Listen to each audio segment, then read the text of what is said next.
नमस्कार दोस्तों, welcome to basic education institute. दोस्तों, आज ये सीरीज़ का 7वां लेक्चर है जिसमें हम अलंकार को पढ़ेंगे। चलिए दोस्तों, देखते हैं अलंकार क्या होते हैं।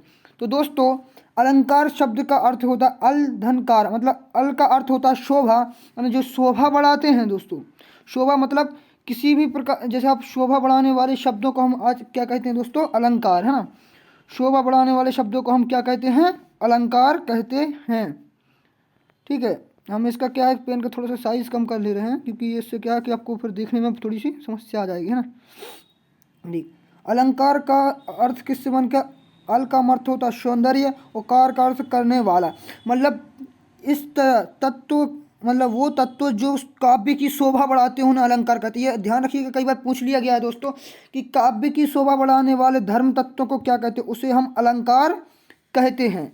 और भी परिभाषाएं, परंतु यही इंपॉर्टेंट है, इसे ही ध्यान रखिएगा दोस्तों कि जो तत्व काव्य की शोभा बढ़ाते हैं उसे हम अलंकार कहते हैं। ठीक है, अलंकार कितने प्रकार के होते हैं दोस्तों? अलंकार 3 प्रकार के होते हैं: शब्दालंकार, अर्थालंकार और उभयालंकार। शब्दालंकार क्या होता है दोस्तों? जब किसी शब्द के प्रयोग से, मतलब दोस्तों एक कोई शब्द ऐसा शब्द का प्रयोग कर दिया जाए जिससे कोई भी वाक्य हो या फिर उस काव्य की शोभा बढ़ जाए तो उसे हम क्या कहते हैं? शब्दालंकार होता है। उस शब्द को हटा देने से वह शोभा नष्ट हो जाती है, उसे हम शब्दालंकार कहते हैं। दोस्तों, शब्दालंकार के 3 भेद होते हैं। कौन कौन से? अनुप्रास, यमक और श्लेष। ये तीनों होते हैं। सब एक एक करके देखते हैं कि अनुप्रास क्या है, यमक क्या है और श्लेष। देखिए दोस्तों, आपके में सबसे ज़्यादा जो परीक्षा में पूछा जाता है वो शब्दालंकार पूछा जाता है ना। अर्थालंकार का एक आध ही बार आता है, बाकी सबसे मोस्ट इंपोर्टेंट जाता है अनुप्रास अलंकार के ज़्यादा उदाहरण आपको आते हैं। अनुप्रास अलंकार होता क्या, तो चलिए समझते हैं। जब कविता के किसी शब्द के एक एक शब्द के अनेक प्रयुक्त होने से काव्य की शोभा बढ़ती है तो उसे हम अनुप्रास अलंकार कहते हैं। मतलब क्या कहना चाहता है? सीधा सा मतलब दोस्तों, एक शब्द को कई बार प्रयोग में लाया जाएगा, है ना। यानी मतलब एक जो शब्द होगा, ध्यान रखिए दोस्तों, शब्द है ना, शब्द का प्रयोग बार बार प्रयुक्त करने से किसी काव्य की यदि शोभा बढ़ जाती है तो उसे हम अनुप्रास कहते हैं। जैसे कि उदाहरण क्या है? मोन मनोरथ सफल न काहि, मतलब मोन मनोरथ सफल न काहि। इसमें देखिए माँ जो शब्द है इसको 2-3 बार प्रयोग किया गया, लेकिन उसे अच्छा लगा। जैसे मोर मनोरथ सफल न कीन्ही, मतलब अलग ही लगता है। जैसे रघुपति राघव राजा राम, रघुपति राघव राजा राम दोस्तों किसका उदाहरण है? अनुप्रास अलंकार का उदाहरण है। चलिए दोस्तों, दूसरा अलंकार देखते हैं, यमक अलंकार। यमक अलंकार क्या होता है? जब एक ही शब्द से, मतलब अब देखिए, मतलब शब्द का प्रयोग एक ही बार किया जाएगा, मतलब शब्द जो रिपीट नहीं होगा, अलग एक ही शब्द के अलग अलग नहीं, एक ही शब्द होगा। तो उसने बोला एक ही शब्द से एक से अधिक बार उसके भिन्न भिन्न अर्थ निकले, उसे यमक अलंकार कहते हैं। मतलब शब्द एक ही लिखा रहेगा परंतु उसके अर्थ अलग अलग होंगे। जैसे कि उदाहरण के तौर पर, कनक कनकते 100 गुनी मादकता अधिकाय, यो खाए बोराय जा ना खाए बोराय। मतलब ये बोल रहा है कनक, एक कनक का अर्थ वो बता रहा है दोस्तों।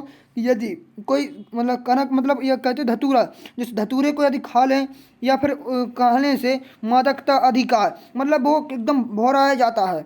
परंतु दूसरा जो कनक बोल रहा है वो बोल रहा है सोना। दूसरे कनक का मतलब होता है सोना। मतलब कनक 2 बार लिखा है परंतु उसका मीनिंग अलग अलग निकल रहा है। एक बार उसका मीनिंग निकल रहा है धतूरा और दूसरी बार निकल रहा है सोना। तो ये कौन सा अलंकार है दोस्तों? ये यमक अलंकार है। जैसे 3 बेर खाती है सो 3 बेर वो खाए, मतलब 3 बार खाना खाती है परंतु वो 3 बेर खाती है बस सिर्फ, है ना।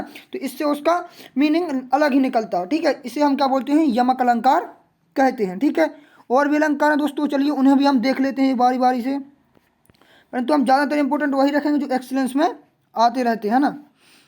ठीक है, इसके बाद दोस्तों जो है श्लेष अलंकार। श्लेष का होता है जब एक शब्द ही बार बार आता है परंतु उसके अर्थ प्रत्येक बार अलग अलग हो जाते हैं। मतलब शब्द बार बार आएगा परंतु उस शब्द के हर बार मीनिंग भी अपने आप अलग अलग होंगे।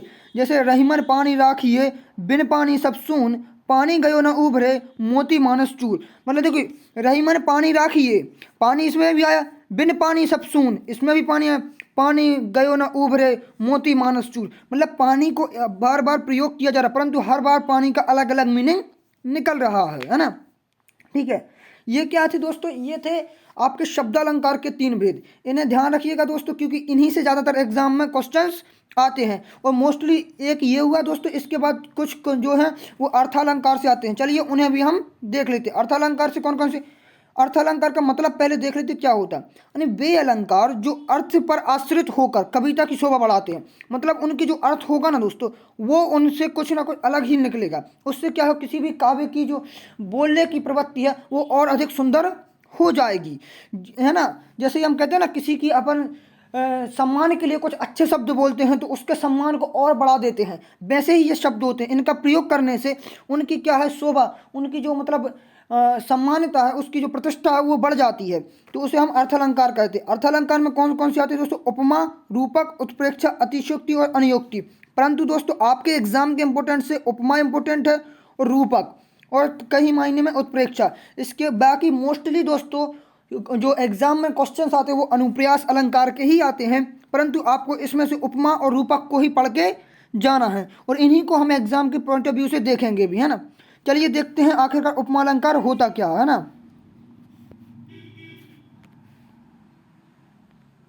तो दोस्तों उपमा का अर्थ होता है समानता, यानी जब किसी वस्तु की अन्य वस्तु के साथ समानता की जाएगी तब उसे हम उपमा कहते हैं। मतलब हम किसी ना किसी चीज़ की तुलना करते हैं ना दोस्तों। मतलब जैसे हम बोलते हैं कि कोई, जैसे एक एग्जाम्पल ले लीजिए कि मान लीजिए कोई लड़का किसी और के जैसा दिखता है, तो क्या कर रहे हैं, हम उसकी तुलना कर रहे हैं। मतलब एक व्यक्ति की दूसरे व्यक्ति से तुलना करते हैं, तो इसे ही हम क्या बोलते हैं, उपमा अलंकार बोलते हैं। जैसे पीतर पात सरस मन डोला, मतलब इसमें क्या हुआ, पीतर पात सरस मन डोला, ये उपमा बता रहा है ना। जैसे बोल रहे हैं, है ना, शशि मुख घूंघट डाले आंचल दीप छिपाए, है ना। शशि का मुख जैसे उसने क्या है, जैसे कहते हैं घूंघट डालते हैं ना, तो उस जैसे चंद्रमा का मुख है वैसे दिखाई देता है, जैसे, है ना। ऐसे आपने इसमें बहुत सारे, चांदनी सा हास निर्मल, तवा समासी तपती वसुंधरा, मतलब तवा समासी तपती, मतलब तवा के जो तमान है वैसे ही गर्मी में क्या है, वसुंधरा ने पृथ्वी तपती है। ऐसे ये क्या है, उसकी उपमा की जा रही है, मतलब किसी को एक की तुलना किसी चीज़ से की जा रही है ना।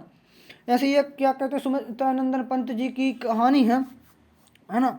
उनने भी एक अच्छा सा एग्जाम्पल इसमें दिया था, है ना, ये कुटिया के बारे में। तो वो भी आपके पास एग्जाम्पल्स में आप देख लीजिए, आपकी बुक्स में वो दिया गया है। इसके बाद दोस्तों क्या है, रूपक अलंकार। रूपक अलंकार क्या होता है, जहाँ पर एक वस्तु की दूसरी वस्तु के साथ तुलना तो की जाती है परंतु समता सूचक शब्द का प्रयोग नहीं किया जाता, वह रूपक अलंकार होता है। मतलब उसमें कोई समानता जो शाइन होते हैं वो उसमें प्रयोग नहीं किए जाते हैं, है ना दोस्तों।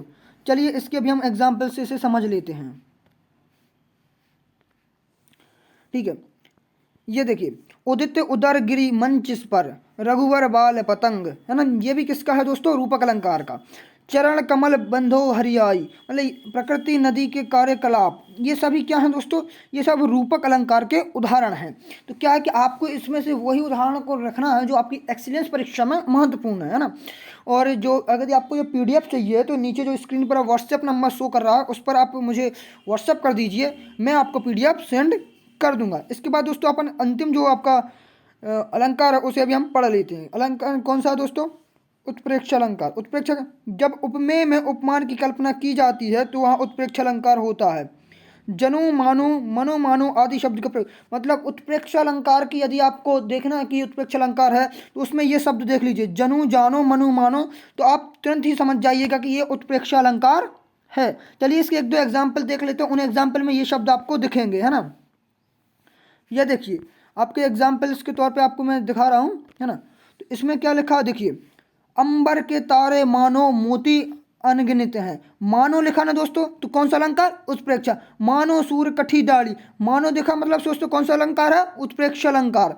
मुख मानो चंद्र, मतलब इसमें जो ये शब्द है ना दोस्तों, ऐसे आपको शब्द देखने को मिलेंगे, तो आप इन शब्दों को देख के ही पहचान जाइएगा कि ये कौन सा अलंकार है, उत्प्रेक्षा अलंकार है। इसके बाद दोस्तों है अतिशयोक्ति अलंकार। ये हमारी परीक्षा के पॉइंट ऑफ व्यू से उतना इंपॉर्टेंट तो नहीं है, फिर भी हम इसे पढ़ लेते हैं। अतिशयोक्ति अलंकार का मतलब है जब किसी वस्तु को खूब बड़ा चढ़ाकर उल्लेख किया जाए, मतलब उसका उतना वैल्यू तो नहीं था परंतु हमने उसे ऐसा बताया, ऐसा लग रहा है कि वो कोई बहुत बड़ी चीज़ है ना। तो मतलब किसी चीज़ की बड़ा चढ़ा के बात करना, जैसे हनुमंत की पूंछ में लगन न पाई आग, लंका सारी जल गई गए निशाचर भाग। अरे भाई, जब हनुमान जी की पूंछ में आग लगी ही नहीं है तो लंका जल कैसे गई। तो मतलब ये है कुछ ज़्यादा ही बड़ा चला के उसने लिख दिया कि हनुमान की पूंछ में लगन ना पाई आग, लंका सारी जल गई गए निशाचर भाग।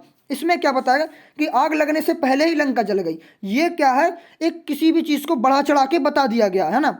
ऐसे ही देखिए, पानी प्राप्त को हाथ छुए नहीं, नैनन के जल सौ पग धोए। अरे भाई, जब कैसे किसी भी चाहे कोई भी व्यक्ति हो, उसके आंसू इतने ज़्यादा नहीं निकल सकते कि किसी के पैर धुल जाए। इससे क्या है, इसे ज़्यादा ही कुछ बढ़ा चढ़ा के बता दिया गया है। तो इस अलंकार को क्या कहते हैं दोस्तों, इस अलंकार को हम अतिशयोक्ति अलंकार कहते हैं। और इस सीरीज में अंतिम अलंकार है दोस्तों अनियोक्ति। ये उतना इंपॉर्टेंट तो नहीं रहते, फिर भी हम आपको बता दे रहे हैं। इसमें क्या, जब किसी बात को किसी अन्य पर डाल दिया जाए तब उसे अनियोक्ति अलंकार कहते हैं। मतलब जो उपस्थित भी नहीं है उस पर डाल दिया जाए। जैसे कई, जल बिच मीन प्यासी, मोही सुन सुन आवत हंसी।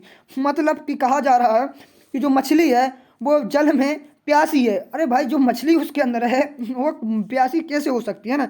और उसे वो कह रहा है कि मुझे मन में हंसी आ रही है। ये सब क्या है, ये अनियुक्ति अलंकार है ना। नहीं परात नहीं मधुर मधुर मधु, नहीं विकास यही काल, अली कली सी सो बंधो, आंगे कौन हवाल। मतलब ये कौन सा अलंकार है, ये अनियुक्ति अलंकार है। दोस्तों, ये आपके सिलेबस के जितने भी अलंकार से मैंने आपको बता दिए हैं, है ना। और जो अलंकार एग्जाम में पूछे गए हैं, मतलब अभी तक जो पूछे गए हैं, इसी में जैसे ही आपके ये हिंदी का पूरा सिलेबस कंप्लीट होगा तो उसमें लास्ट वीडियोस में प्रीवियस ईयर क्वेश्चंस के नाम से आपको एक वीडियो आएगी, उसमें सभी प्रकार के क्वेश्चंस को सॉल्व कराया जाएगा। धन्यवाद दोस्तों इस वीडियो को देखने के लिए। और आप भी यदि एक्सीलेंस चयन परीक्षा की पूरी तैयारी करना चाहते हैं तो इस वीडियो को लाइक कीजिए और हमारे चैनल को सब्सक्राइब कीजिए, ताकि आपको आने वाली नेक्स्ट कोई भी वीडियो है उसकी नोटिफिकेशन